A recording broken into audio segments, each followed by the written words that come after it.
Magandang buhay po sa ating lahat. Tapikin mo muna yung katabi mo sa kanan, sabihin mo, magandang buhay.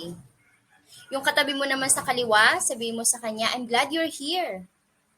At syempre, wag mo kalimutan ang sarili mo. Sabihin mo, I am here because I was invited.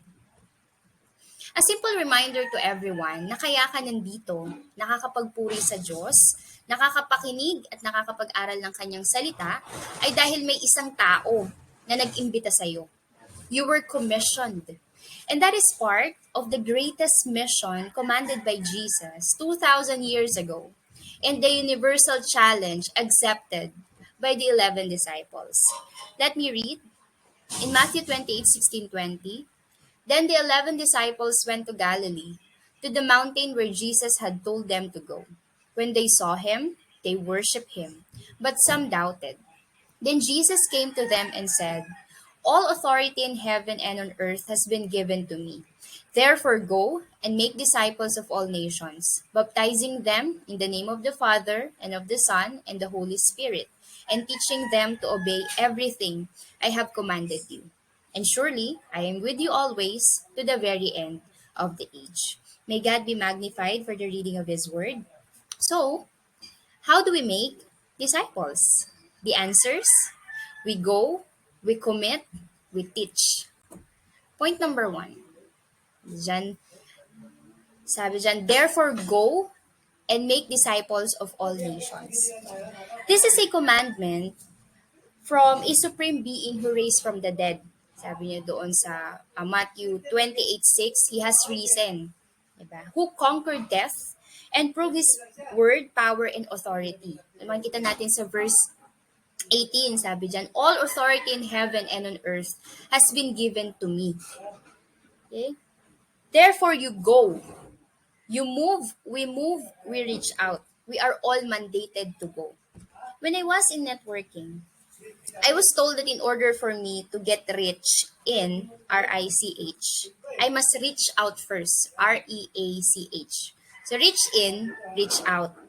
We invite people for the purpose of earning money, making them our business partners, and most of all, teaching them to do the same thing we were doing, which is to invite people.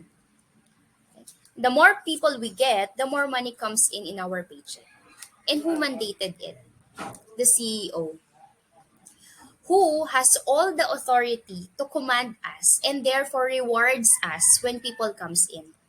What more if the commandment came not just from the CEO of the company, but the creator of the world and of the universe?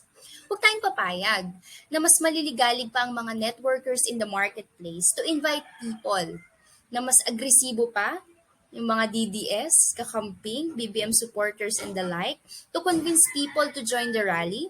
Huwag kang papayag na sa susunod mong punta dito, lumang mukha pa rin ang katabi mo. You go, you invite, you make disciples. Point number 2. We commit. Sabi dyan, do we love Jesus? Naniniwala po ba kayo na mahal tayo ng Diyos? Okay. Anong ebidensya? The cross. Jesus crucified in the cross to save you, to cleanse you, and to redeem you. Ganon kanya kamahal. He died for you. So why not live for Him? And speaking of love, there are 3 components of love known in psychology. Number 1 is intimacy, passion, and commitment. Pag sinabi nating intimacy, ito yung closeness nyo sa isa't isa. Gano'n kayo ka-close. Pag sinabi nating passion, this is your attraction, diba, sa isang tao. At ang commitment, itong matindi. It's a decision to be with the person no matter what happened. Sa couple, ang sign ng commitment is through marriage. Sa ating mga disciples, ano ang sign na tayo ay committed sa Lord? It's through baptism.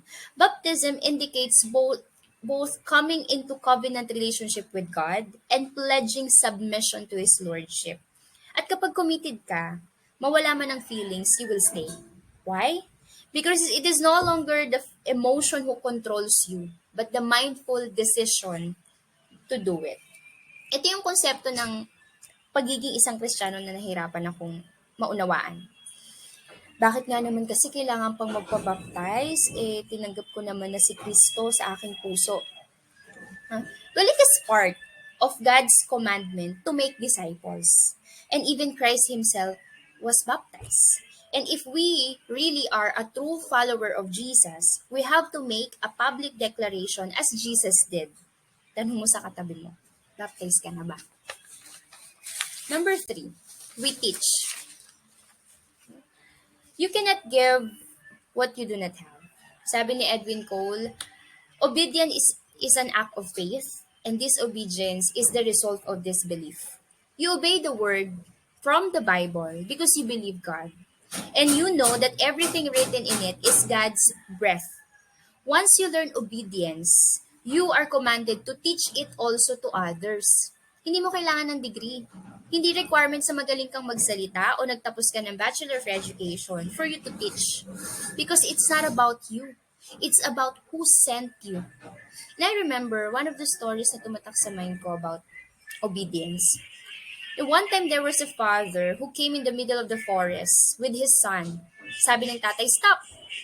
Then, nag-stop yung kanyang anak. And the father shouted, dapa! Dumapa naman yung anak. Sumigaw ulit si tatay. Sabi niya, tayo, takbo! Kumaripas ng takbo yung bata. At doon niya tinanong, bakit po? Sabi ng tatay, tumingin ka sa likod. At nakita ng anak ang isang malaking ahas na tutuklaw sana sa kanya kung hindi siya sumunod agad. We are mandated to teach obedience with people we reach out. Hindi man natin nauunawaan sa ngayon, susunod tayo dahil malaki ang tiwala natin dun sa taong nag-utos. You share the word, you teach it, you obey it.